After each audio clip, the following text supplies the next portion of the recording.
The magnificent Wadi Deka. For hundreds of years, people have depended on this valley's water supply. But every so often, this picturesque part of Oman unleashes floods on the people in nearby villages. These buildings in the town of Hail al-Gaf still show the destruction from Cyclone Gonu from 5 years ago, a storm that killed 50 people and caused millions in damages.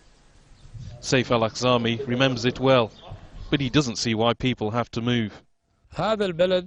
The village has 2 grand mosques where people gather for Friday prayers, as well as 3 others.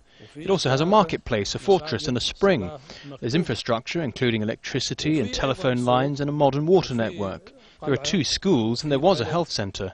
People don't wish to abandon the village and move elsewhere, so they're trying to preserve it.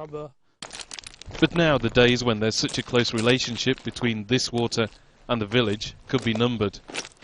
For centuries, this wadi has been the lifeblood of the local community, a way of growing food, of making a living. But now the government says that's not sustainable, and it's time for change. And that means building things like this, a dam and reservoir that cost more than $100 million, which will store water so it can be used when needed.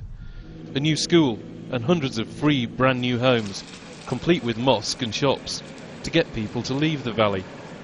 But many are still in temporary buildings, waiting for the houses to be finished.